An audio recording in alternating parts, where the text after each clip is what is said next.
के जितने भी प्लेटफॉर्म है सीओ, सबके गूगल हो, फेसबुक हो, यूट्यूब हो, सबके सीओ आपको मैं दावे के साथ कहता हूँ, आप गूगल बाबा से पूछ लीजिए, सबके सीओ ब्राह्मण है। क्यों? क्योंकि इस देश में योग्यता की कदर नहीं हो रही है। ये एक बच्चा जिसको 90 पर पास, 92 पर पास किया जाता है, एक को 32 पर पास किया जाता है, ये कहाँ का अन्याय है। मैं बड़ा विचलित हूँ, और सबसे ज्यादा विचलित तो मैं अपने स्वयं समाज से हूँ कि ये जाट क्यों नहीं रहा है, ये साथ क्यों नहीं देता है। कुछ क्रांतिकारी है जो लड़ रहे हैं। अगर आज रविंद्र जखेड़ी जी ने आह्वान किया था कि 10 दिसंबर लघु सचिवालय सोनीपत पहुंचे, देखिए आप कितनी मात्रा में लोग पहुंचे हैं। और अगर यही आह्वान गजेंद्र भारद्वाज ये करता कि लघु सचिवालय पहुंचो, आज बियर की दावत है, तो यहाँ मेरे ख्याल से 10,000 आदमी होते। तो तुम्हें डूब कर शर्म से मर जाना चाहिए संत समाज को।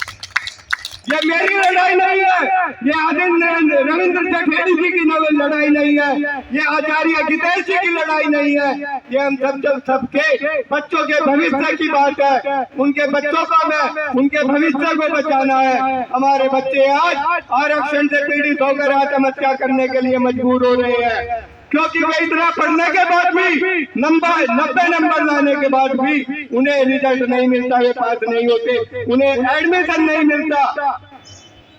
तो इस प्रक्रिया को रुकना चाहिए। हमारे देश की सरकार कहती है सबको समानता का अधिकार। मैं पूछता हूँ कहाँ है समानता का अधिकार? एक SC/ST का बच्चा 8,000 फीस भरता है कॉलेज में, और एक सामान्य वर्ग का बच्चा 88,000 फीस भरता है। क्यों भी भरता है? चाहे वो रिक्शा चलाने वाले का बच्चा हो तो वो 88,000 फीस क्यों भरे, वो 8,000 फीस पर क्यों नहीं पढ़ सकता? ये सरकार की कहाँ की न्याय है? तो मैं पूछना चाहता हूं सरकार से, हम ये अन्याय नहीं होने देंगे। हम क्रांतिकारी हैं, हम इसके खिलाफ बिगुल बजा चुके हैं और बिगुल बजाएंगे। जय हिंद, जय भारत, जय हिंद, जय भारत। और अब मैं SC/ST एक्ट के बारे में कहना चाहता हूं कि सरकार ने जो बिना जांच जेल का काला कानून बनाया है, ये कैसा कानून है? ऐसे कानून तो कभी अंग्रेजों ने भी नहीं बनाए होंगे।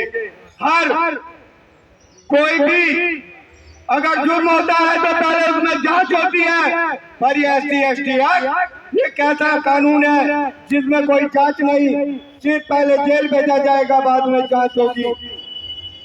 इसके ऐसे कानून बनाने से पहले सरकार को 100 बार सोचना चाहिए कि इसका समाज पर क्या प्रभाव पड़ेगा, क्या विघटन होगा। दलित भाइयों में और स्वर्ण समाज में, ब्राह्मण समाज में खाइया बढ़ेगी, जो बढ़ रही है मेरे दिल के अंदर आज आ गया। मैं नहीं मानता इस एक्ट को।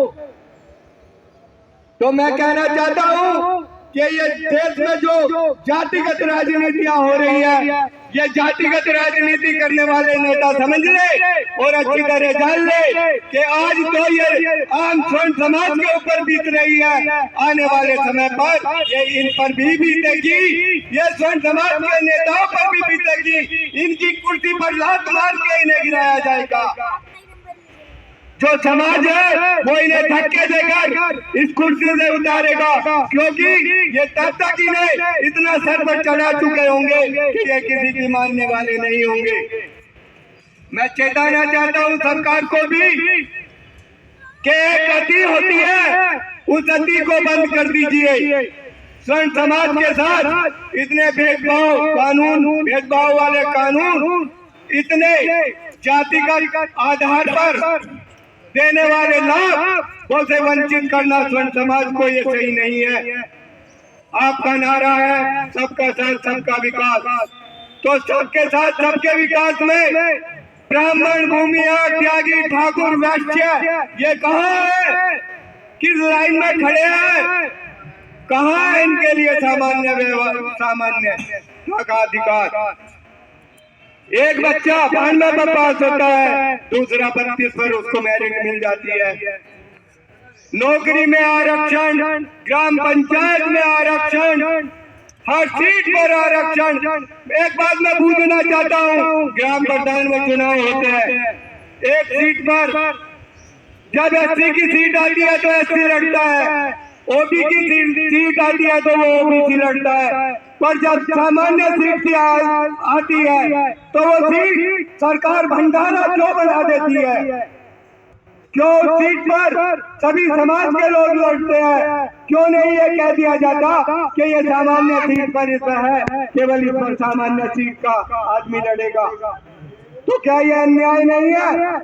इसी अन्याय के खिलाफ आज मैं मेरठ की क्रांति धरा की धरती से सोनीपत पहुंचा हूँ और ललकारता हूँ अपने युवाओं को और घर में बैठे बड़े बुजुर्गों को जो अपने बच्चों को नहीं समझा रहे हैं कि उनके लिए क्या अच्छा है क्या बुरा है, उन्हें डब्बा बनाकर रखा हुआ है।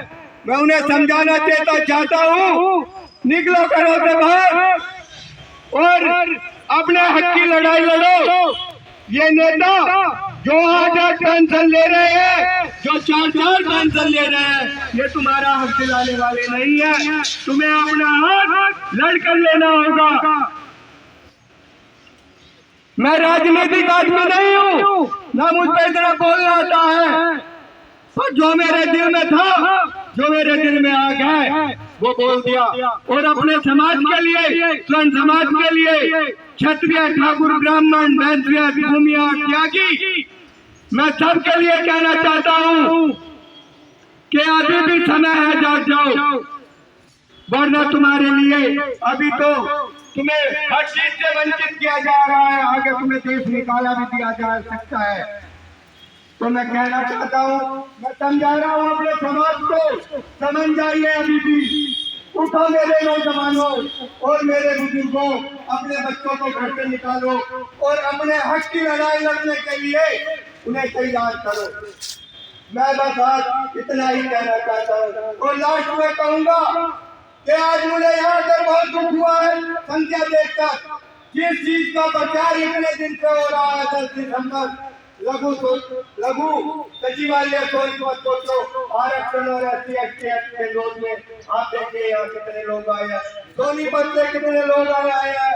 डूब कर मर जाओ, मैं कहता हूँ डूब कर मर जाओ तुम कुल्लू पर पानी में, जब तुम अपने हक की आवाज के लिए नहीं आ सकते, सोनीपत में नहीं आ सकते, तो तुम और क्या करोगे? जय हिंद, जय भारत, जय परशुराम, जय मां भवानी, जय परशुराम।